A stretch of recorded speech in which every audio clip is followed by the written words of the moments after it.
So I've lived in Charleston for a little over 10 years now, and looking back on it, there's a lot of things that I've learned in those 10 years that you need to know before making the move to Charleston.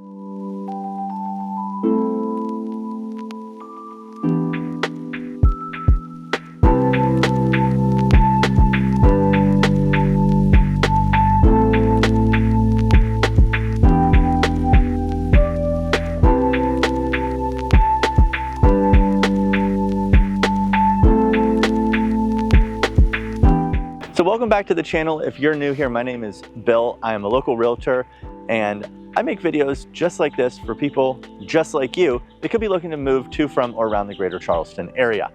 And now again, we're talking about the things that I have learned in my over 10 years of living in Charleston. And the first one's a little bit ironic because we're filming this down on the Charleston Peninsula, downtown.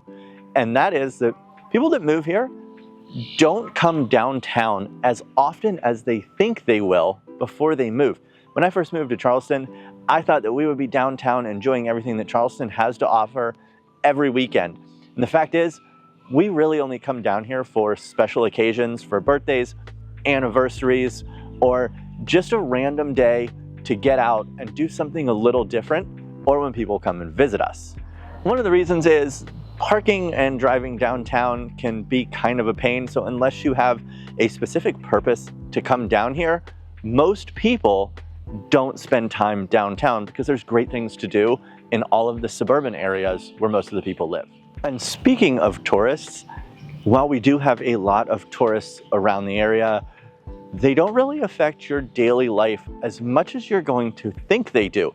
Yeah, it's great living where people vacation, but the tourists mainly stick to the historic downtown area and the beaches.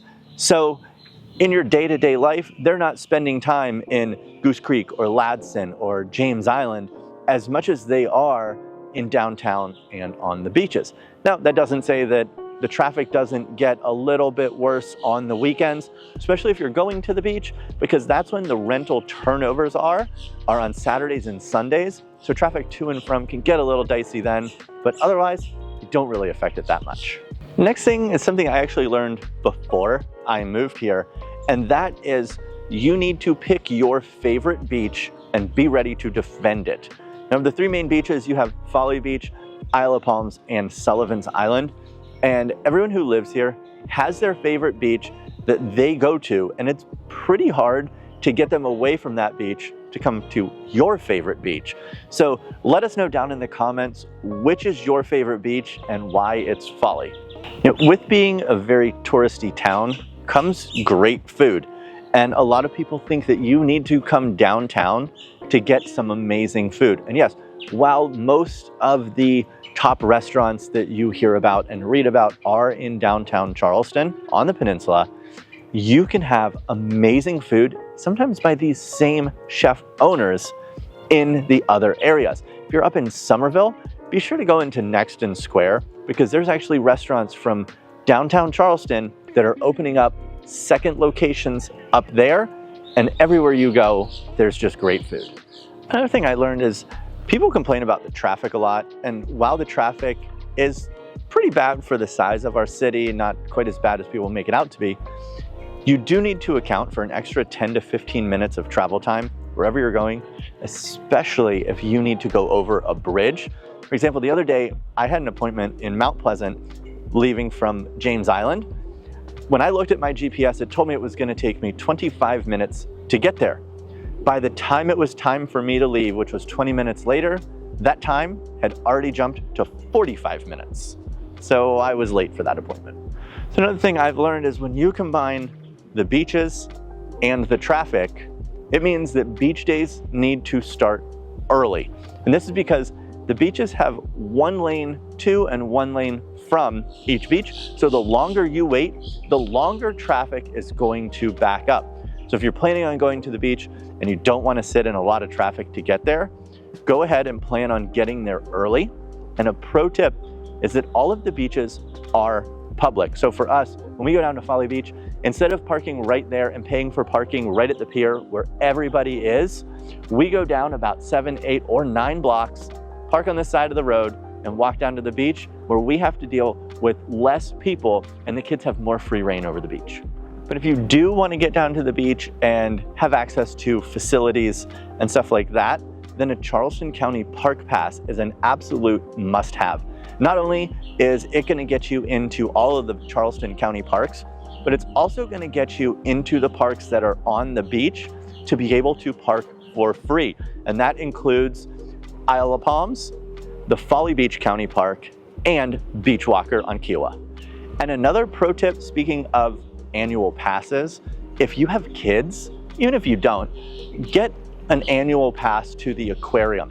Going to the aquarium can be $30 per person to get in just once. And for what it is, I don't really think it's worth it because you can get through it super quick. However, we've had a yearly pass for a few years, and to be able to just go and do something with the kids or bring guests when they're in town and not have to spend money on a ticket, we can go as many times as we want if it's raining, if it's too hot, or if it's too cold. Another thing I thought before I moved here was I am in the South, and there are two things in the South. There is Southern hospitality and a very slow pace of life. Now, I came from a bigger city in Charlotte where I moved from, and yes, the pace of life in Charleston is much slower than in a big city. However, it's not as snail slow as most people make it out to be. Now, yeah, you can get stuck behind the tourists that are driving and looking all over the place. They're moving very slow, but really when you get on the highway, everyone has an urgency to get wherever they're going. And finally, we're gonna talk about that Southern hospitality. Yes, it is alive and well. You're going to meet people here that are extremely nice and friendly and wave to you while you're walking down the street. However, anytime you jump online, you can look in the comments to most of my videos. People are downright mean. Do not let that deter you. I have a lot of people that say that it kind of deterred them. Those people stay at home and they're on their computers. You're not going to run into them while you're out and about. And if you do, they're going to be pretty nice to you in person. So there you go, folks. After over 10, almost 11 years living in Charleston, those are some things that I have learned. If you've lived in Charleston for any amount of time, what did I miss? What did you not know before you moved here that anyone thinking of making the move would find valuable? And if you're one of those mean people, I know you're just going to put we full, just go ahead. That's fine. Do it.